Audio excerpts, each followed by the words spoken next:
Welcome to the Sustainable Success Show, where we share real-world ideas, strategies, and systems to help you build success that lasts in business and life. Each episode delivers practical insights you can apply immediately without burnout, chaos, or short-term fixes that don't scale. At the foundation is emotional intelligence and effective communication, how you lead yourself and how you connect with others across personalities, generations, and cultures, because that's where trust, engagement, and performance are created. I'm Christopher Salem, your host, and this is where sustainable success becomes your competitive advantage.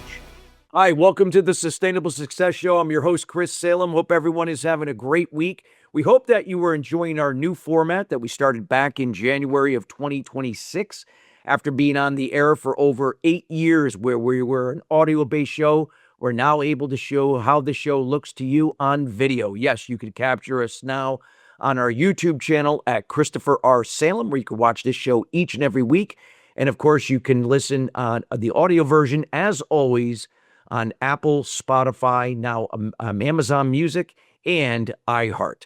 And if you are new to the show, welcome. We encourage you now to go check out a lot of our shows, also on our Facebook page at Sustainable Success 2017. There we've had many of our great guests sharing their words of wisdom and insights to help elevate you and your business to the next level.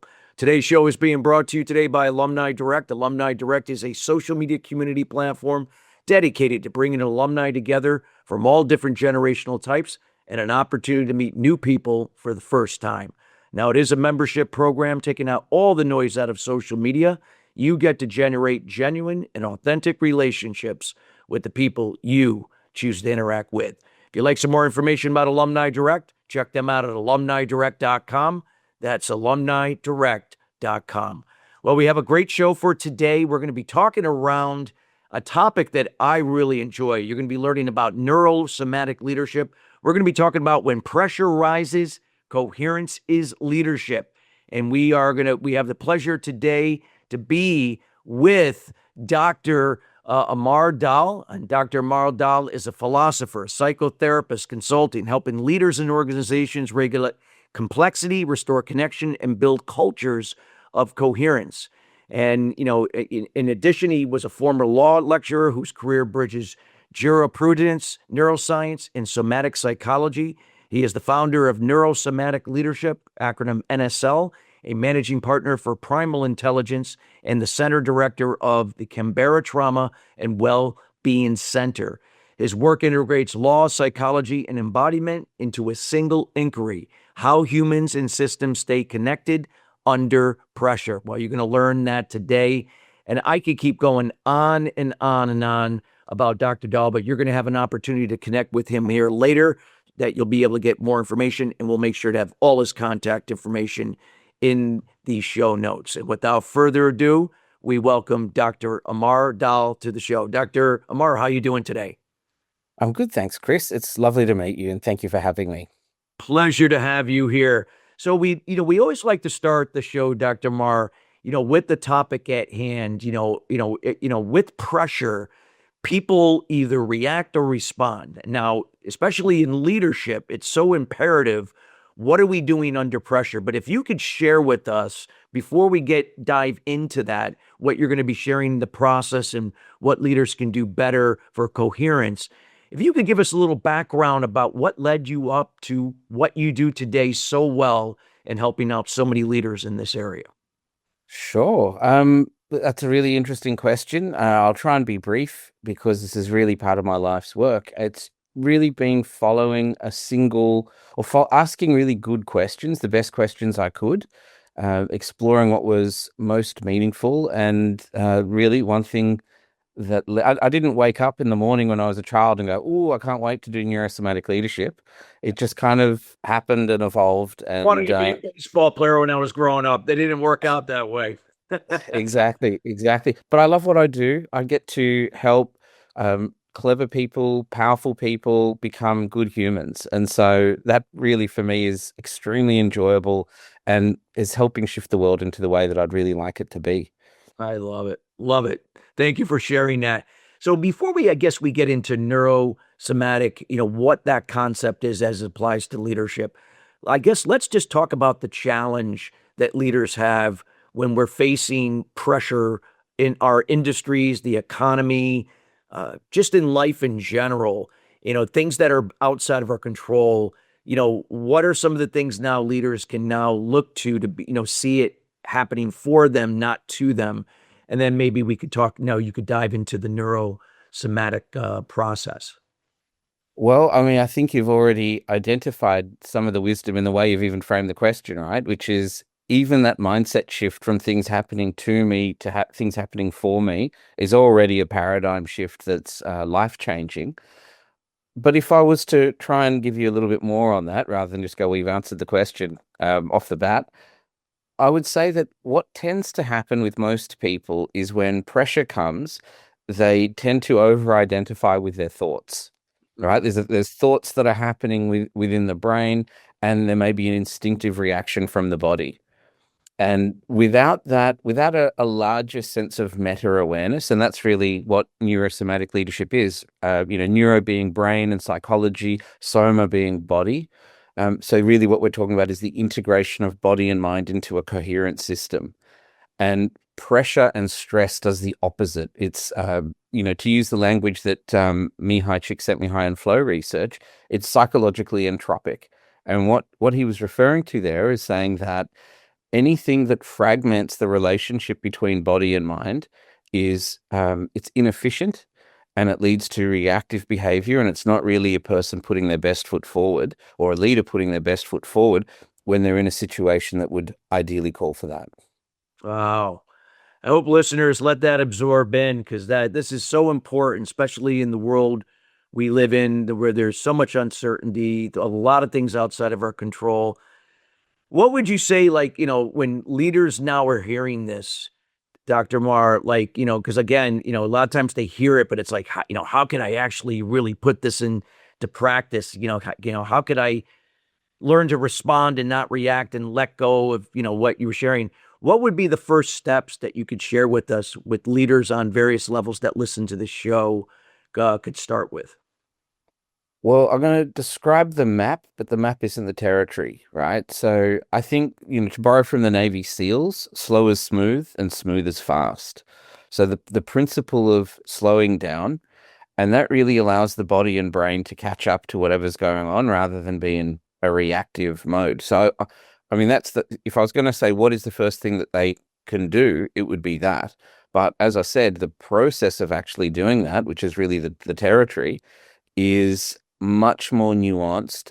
It would require, I mean, if we're talking about the first thing, I would say it's generally recognizing that there could be a better way. Yeah. And being open to that. And the biggest choke point I would see for people in that position is that their spirit is willing, but they are often working so hard or are so busy that they don't really have the time to do the work. And so this is then where they get stuck, is they then get stuck in a place that, the metaphor for me is, if I'm swimming out into the ocean, there's a point where the waves are breaking on my head, right? And if and that might be where I realize, oh, I need to get further out, or I need to go back up the beach. But if I stay there, and this is what tends to happen for leaders that don't really heed the call to swim out into deeper water, they just get battered. And then they end up splashing around fairly ineffectively and taking on water, and the wheels kind of fall off, to mix my metaphors. Yeah. Wow. That's great. I love it. I love it. And, do you see there are certain types of leaders that are more likely to adopt what you're talking about over others? Like, could that be based on, I don't know, could sometimes just be different levels of experience? Could be male, female. It could be personality types, generational types, any of the above, even cultural and ethnic types. That's a great question, and I would say absolutely there is. For the type of paradigm we're talking, the idea of integrating body and mind, it's not going to be people who are high Ds, right? The people that really want to kick ass and take everyone and destroy the world and win, these aren't the people who are going to do that. And look, everyone gets to do them. I'm not opposed to them existing. What I'm saying is that the integration of body and mind and the idea. I mean, for me, it's just so illogical because if we look at the complex problems that face humanity, we really need everyone. And a good leader knows that, right? And so I think the idea of, or the character orientation of saying integration is better than dominance and empowerment is better than dominance, which again is not to say that there's never a time for that, right? I mean, I think any leader knows metaphorically we sometimes need to chop someone's head off, right? Someone needs to get fired. There are win-lose scenarios, Yeah. but to do it in a good way and not make it the whole way that I orient myself. So I'd say if someone is open to the idea that there is enough in the world for everyone to get on, then they're going to be able to accept this way of thinking. And the people who think that I need to win and be the one, like Highlander style, they're the ones who aren't really going to embrace this. We're not gonna, and I agree, but it isn't it like, you look at our world now, a lot of, I mean, just look even the generations. I mean, you got baby boomers are on the way out, they're retiring.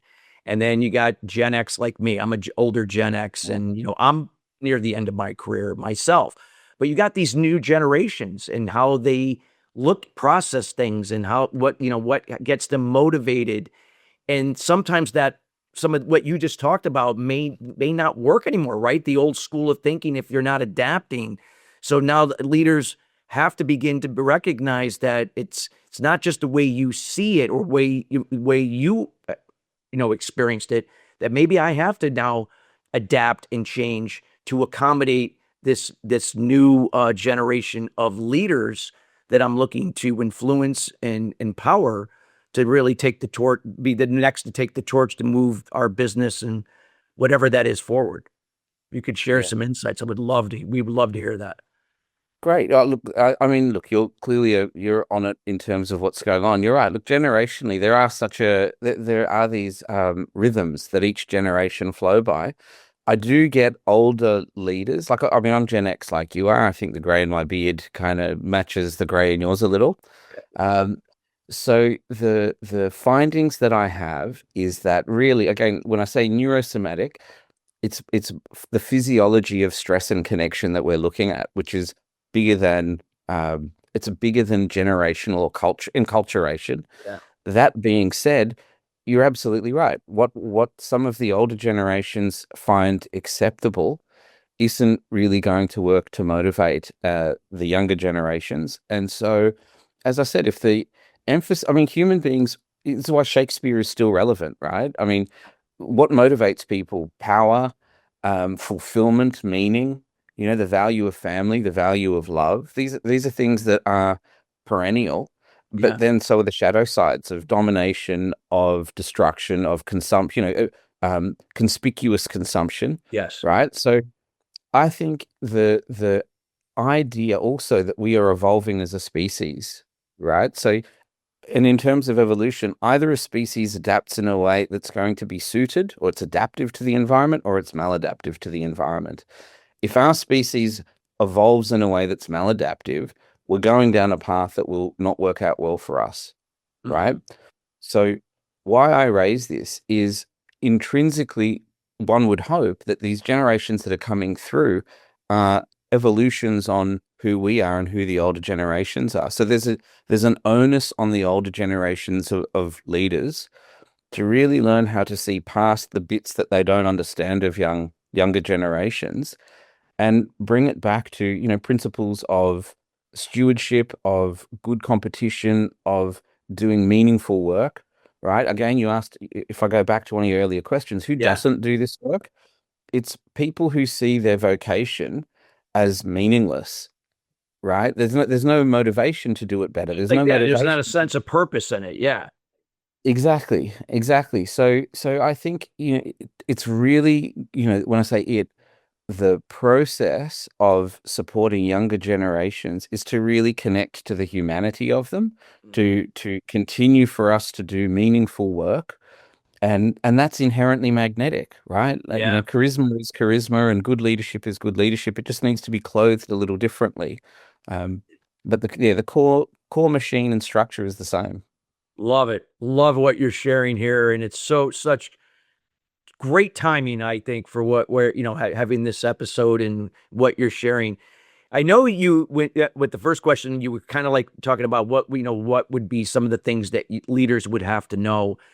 Is it, would it start with awareness, like, like how you're doing right now? You're sharing this valuable information with all of us here, these leaders that are listening to the show, those that will be listening at some point in the future on demand. Starts with that awareness, I guess, is it like they have to see again how this isn't just about them, it's about other people. So is there like any other things that you could share how this concept can really like adapt, even if it is a dominant person, how it's going to adapt to their results, that their results will be a byproduct of this, and that's what's important to them, is results. But yet, if you're going to get a team of people that maybe operate differently and think differently than them, how can they now use what you're sharing with us to make that happen? I would love to anything that you could shed insight on there, especially for some of these leaders that sometimes just see it like this is how we've always done it and that's the way it's going to be. Absolutely. Absolutely. Well, I would say this, right? So for the leaders that would say this is the way that we've done it, the politest way I can say it is the bill comes due, which is eventually they're going to be alienated. Yep. Eventually they're going to get difficult feedback if there's a 360 process. Eventually they're going to go, this young generation isn't making sense. And they either need to transition to going, well, maybe can I open to the possibility that maybe the problem is not literally everyone else that's in younger generations. Maybe there's something that I can do to shift. And then I think the parallel to this, and this also may be really difficult for some people, is as we grow. I mean, before the camera was rolling, we said, we're Gen X, we're getting, towards the latter part of our careers. At some point, we need to start to think about legacy. And what is it that what do we want to actually leave behind? Do we want it to be, dominance and destruction and thinking that my way is the only way? And again, a third parallel stream is if anyone is a parent and they have children, they would know that mindset is going to rupture the relationship at a human level. Would you do that Right? to your own family? Like you're going against your own values. Exactly. So all it is it's as simple as someone being able to look at them, being willing to look at themselves and questioning and also looking at data. That's the other side of this, right? If someone was just to look at the data, what is it that produces the highest performance in a team sustainably without burning them out? The data is unequivocal. I mean, it's just someone who's going, well, my way is the best way. Really, I would say maybe needs to read a little or listen to your podcast. Yeah, let's see the data support that. Yeah, I mean, you ask the questions, what's going on behind the thing, and it's really just pull on the thread and kind of everything's going to unravel and away you go. I agree, because hey, numbers and data don't lie. And I know sometimes, results-oriented leaders don't like to get into the details, but nonetheless, if you're looking for results, it's in the details, and usually the challenges are in the details, and somebody has got to decipher that and decide that, well, the way we're doing it, it's not working anymore. So now what you're doing right now with leaderships to leave that succession for the next leadership that comes in, that there could be another and better way that could adapt to diverse group of people to really drive the ship and take it to another level. Absolutely. And I mean, what else could it be, right? Like I think at some point with grace and dignity to recognize that my frame isn't the end all and be all. And I used to teach at university, as you were saying, for a while, and it's a beautiful thing to meet a student who was smarter than I was. Right? Because this is a good thing for the species. My job is to fill them up and to train them with the best that I can so that they're ready to meet the world. And I think a really good leader would understand that our job is to, if you, and here's the flip side as well, we get older, we get more tired. We may want to do other things. If I build a team or a business where I'm the guy, everything depends on me. Well, there's two problems with that. One, you're going to burn out, right? Because you can't carry the weight of a team yourself. And two, when you're not there, there'll be no one to carry things forward. And so it's kind of like a self-fulfilling prophecy where it's like, well, I have to be the one that's on, I have to crack the whip, otherwise nothing happens. Well, you're absolutely right. If that's the culture, nothing will happen when you're not there because you crack a whip. As opposed to if we create a shared sense of connection and meaning, and we trust in our humanness, and this isn't soft, right? Like I think even when we talk about soft skills, I tried to see where did this phrase soft skills come from, Yeah. and I believe it came from the military in the 70s, the US military, right? And I think the idea, I totally get it. If am training people to go and do the kind of difficult things that humans have to do in war, then I'm going to look at emotional connection as soft. But even in that environment, they recognize the necessity of it.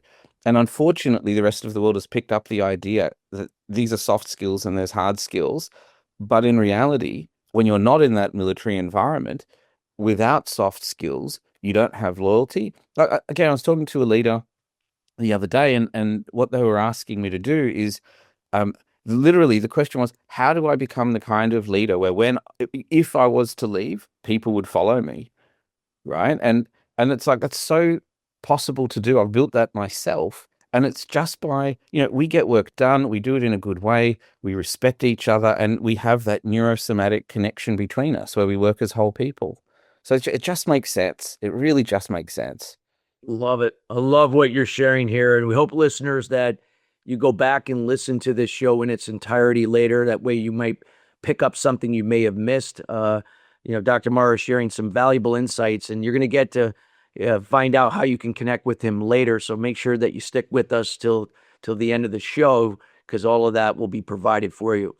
Is there anything that we haven't discussed yet, Dr. Mart, about neurosomatic leadership or principles that you feel are really going to be really again, a catalyst for better things, and how leaders can now lead by example, lead from empathy, allow their resourcefulness to create the next future of leaders? Anything that you feel like you would like to share on that?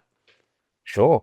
If I was going to say what is the first jigsaw puzzle piece or the foundational building block of good leadership, it is that state creates story. And I didn't create this. This is from somatic psychology, the field of somatic psychology. And the principle is what happens in your nervous system changes your physiological state or Yeah. determines your physiological state. And then your brain is a big meaning making machine. And so when looking at a problem, if there is, like I said at the very start, when stressed, most people will default to over identifying with their thoughts. They're missing out on that what their body is telling them, right? When that happens, we're trying to peer at the world through a keyhole without realizing it, right? The world becomes binaries, right or wrong. It's this way or it's that way. When we have a sense of physiological safety, then we're able to actually bring our creativity online. And the other part of this is that learning and play are the same neural circuits, Yeah. right? So Yeah. being able to, so I've got to feel safe to play, right? Safe enough, right? Friendly Safe enough. competition is amazing. Exactly. Yeah, friendly competition is great, but there'll be this moment where stress goes too big and friendly competition isn't so friendly, And then they just do enough just to get by and fly and just kind of operate under the radar there. Yeah, exactly. Exactly. So if I was going to say where does it start and what's the one thing to take away that would be this reframe for the kind of paradigm that I offer, it's that the very first building block is learning a vocabulary around your nervous system. And the corollary of that is the most common thing that I hear when leaders learn this is, well, the two things that I hear is one, I can't wait to teach this to my children. And two, why aren't we teaching this to children in schools? I love it. And that's just the whole thing in it. Like I said, this has to be taught early rather than later. But like you said, would it be safe to say what you're sharing, when leaders can really take ownership and be accountable for these shifts in adapting to this style of leadership, it's through their example and resourcefulness, they're going to empower people, hopefully, to make that decision for themselves, regardless of what role and duties they're in. It's still going to help them when whatever they're doing, not only in their professional life, but also their personal life. If as a spouse, a parent, a member in their community, it does not matter. Look, that's beautifully said. Like I said, I can really feel that you get this, Oh, right? I Like, get yeah, it. Oh, yeah. yeah, That's why when we were having you on, I'm like, I cannot wait for you to share information. right on. Thank you. Well, and vice versa as well, right? I mean, the idea of sustainable success, it's sustain. There is no success without, being able to sustain it. And these are the types of little tweaks that begin to really shift, like as you said beautifully, every single part of life. Yeah. And that's after all, at the end of the day, everything is really serious, and we've got to play the game hard. But one day we're all going to perish, right? Like we want to live a good life. Nowhere is it There's written got to in be stone. harmony, right? Because, with pressure, if I'm always, like you said, if I'm always caught up in the pressure, the control I can't control, I'm going to burn out. I'm going to burn out. 100%. But if I can find some harmony, I at least know I can operate and be productive and efficient, and knowing when to recharge and so on. Yeah. Yeah, that's exactly right. And the thing that I've learned working with burnout is that nobody burns out once, right? It's an orientation to work and self. And so then what the cycle will be, overwork, crash, recover, you go back to the same process, and then have it happen again. And with some people, that cycle might play out over 5 years or a decade, but there's still this harmonic between burning out, needing to recover, um, and then ultimately there may be other health complications that come from living like that, because it's living on credit, really. Like energetically, it's living on credit. Oh, absolutely. Absolutely. I love that. And now, do you see, like, as we get near towards the end of the show, I wanted to say, do you see now organizations starting to adopt this philosophy that you're sharing? I know we still got a long way to go, but nonetheless, are we making ground? Are you seeing that we're making ground, that next generation is going to now see the value in themselves, in their people, that results are going to be a byproduct, not just from AI and processes and systems, but also the people that are part of it. Well, I mean, I'm going to be really biased Yeah. because I'm going to talk about the people that I work with. I would say, look, absolutely, right? The people that I work with, it's one of the things that really, honestly, I find beautiful and humbling. The people who I work with, they're good humans. Like they really are good humans because they're interested in this stuff, and they don't look to blame other people. You talked about, life happening to me or for me. They're people who grow into this because no one is really born like that, Yeah. right? Um, and the reason why is because as children, we have no power, right? Our caregivers tell us, go to bed, and you say, I don't want to go to bed. And they say, you have to go to bed. And then you're forced to go to your room. And it's very easy to say, you made me angry, Yeah. right? And it's the way kids work. As adults, we've got to unlearn that, Yeah. right? And begin to come into this different space. So the people who gravitate towards this kind of work, I find are people who find, they're curious, they find the freedom in that, and then from there they begin to see the way that the world opens up and the way that their business opens up, and they can create a very different sense of culture, excellence. And the last thing I'll say on this as well is accountability, right? One of the most difficult things for a leader to do is to do accountability in a way that actually strengthens the relationship. Yeah. But when we have permission, when we have consent, when we have a shared ideal that we're working toward, it's much easier to do that. Then it becomes, you're holding me accountable to the standard I want to be held accountable to.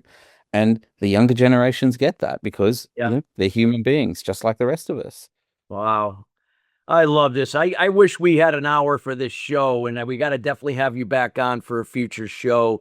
I want to make sure that the audience has a chance to connect with you. Before you do that, I want to thank you personally for taking the time out of your day. I know you're not on the same time zone, and you're here with us.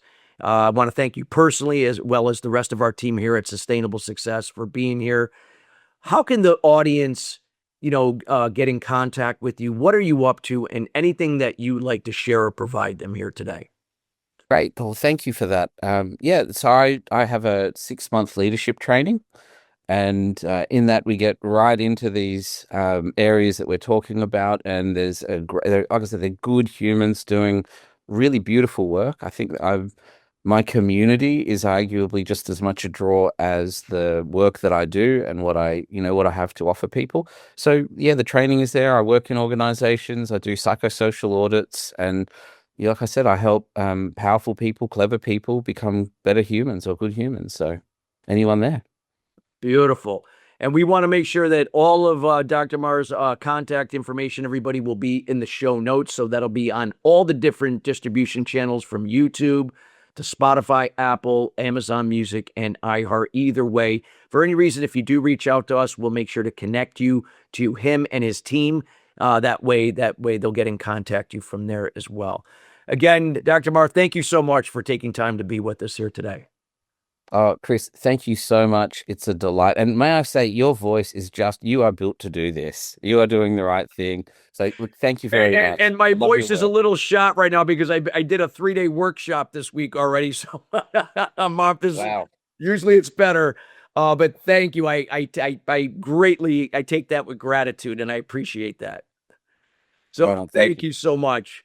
And listeners, we want to thank you each and every week joining us here at Sustainable Success. Again, we are committed to bringing in experts like Dr. Mar in each and every week to help elevate you and your business to the next level. It all comes from valuable insights, experience, and coming from a genuine and authentic place that makes the difference. So you can count on that each time when you tune in here, each and every Friday here at 12 noon East Coast time, 9 a.m. Pacific Standard Time. Till then, everybody, have a great rest of your day. Take care.